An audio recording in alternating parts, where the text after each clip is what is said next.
So Carmine, one of the, I'd say highlights, correct me if I'm wrong, of your career was playing with Rod Stewart. Yeah, And definitely. you, not only were his drummer, you became really a partner in the music with him. When I played with Rod, it was the Rod Stewart group. We did everything together. We partied together. We went on the road together in the pubs all the time, wrecking hotel rooms, whatever it was. We all did it as a group. At the time, he was the best rock singer that was out there. His stage persona was just amazing. His look was amazing. You know, he was the best at the time. Talk about joining up with him. I ran into a friend of mine, Sandy Gennaro, who was a drummer who played with Cyndi Lauper and you know, Joan Jett and a bunch of people. He used to live in LA, and I saw him on the street. I said, hey, Sandy, what's up? He goes, I just auditioned for Rod Stewart. I said, oh, good, wow.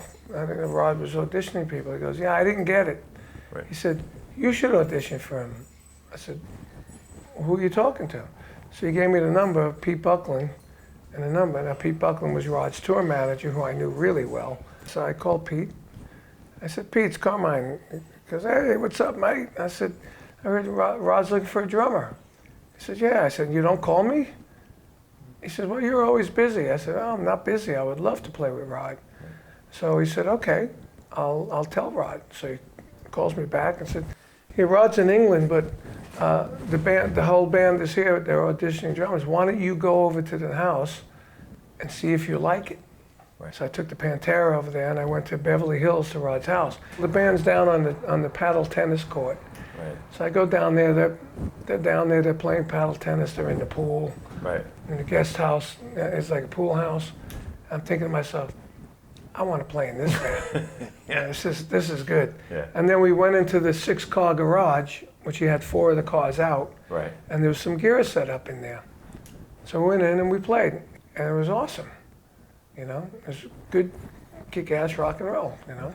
And then Rod said, "Look, you sound great with the band.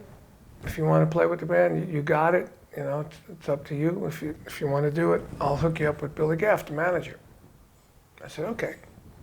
And then, you know, we went out and we toured, and it was awesome. I had the name on the drums. Right. He's the one that made me change the name to Appice. So you were going Carmine Appice? I was Appice, and everybody would say Appice.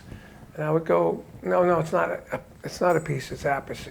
So he said, you know, we got to get one way to say your name. Right. You're Appice, you're Appice, you're Appice, you're Appice, you're all these different names.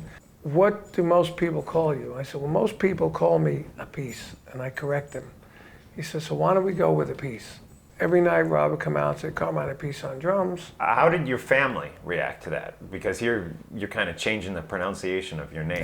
They didn't mind? No, they didn't mind. My father didn't mind. Right. And I was good for 4 years of that, and then Vinny came out with Sabbath, Vinny Appice. Right.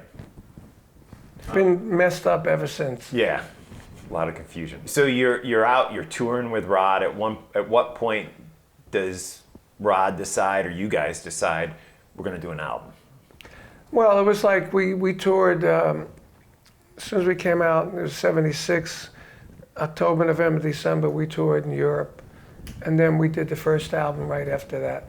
Like, must have been the beginning of 77. Which is the Footloose and Fancy Free. Right, okay. Yeah, so then we went out and toured with that record. That was, you know, we were playing Hot Legs and You're in My Heart on that tour, which was the end of 77, going into 78. And then we recorded Blondes Have More Fun. It was a sad time when you were let go from the Rod Stewart band. Yeah, it was. For you. Cregan was in Rod's ear because Jim was always jealous because it was Rod Stewart and me. People knew Rod and then they knew me. And Jim was jealous of that. And the last album I did with Rod, which I co-wrote Young Turks, I was supposed to be co-producer. Little did I know that Cregan was planning to oust me out. Wow. By you know, going out to the pub with Rod, drinking, being in his ear. Next thing I know, my production's gone. Wow. You know, I didn't know why, but my co-production credit was gone. And then Rod said, I hear you joining Led Zeppelin. That was the excuse for me being let go. And I said, I'm not joining Led Zeppelin. I didn't deserve that, you know. I didn't do anything bad. But I don't hold any grudges. And the rumors, was there anything there? Was it just, Nah, just rumors. rumbling in the press? It was me, it was me, Paige me never and- reached out to Me you? and Cozy or- Pal. The thing that's amazing about you is over and over again through your career, there are people that, in my eyes, wronged you, but you never hold major grudges, and you tend to forgive, whether it's, I mean, Jeff Beck, Rod Stewart. I mean, you could even say Ozzy Osbourne. You tend to make up with people and carry on, where some people would never be able to do that. And I know some people like that. Yeah. And what about you gives you that ability, do you think, to Well, forgive? I just realized what business I'm in, if you make enemies, Right. you're done. So before we get off the Rod Stewart stuff, Carmine, let's talk about the Sex Police. Because I'm Police. fascinated by what this is all about, and there's pictures of you guys with the Sex Police T-shirts. I know. Apparently there was a theme song. Yeah. What, for anyone who doesn't know, what was the Sex Police? Police were like anybody on the tour that was, picked up a woman and take her to the room. Which I'm imagining happened frequently. Frequently. A few times and a if day. if they noticed that you're missing and that you were talking to some chick, they would come up to the hotel and you'd hear this thing coming down the hallway.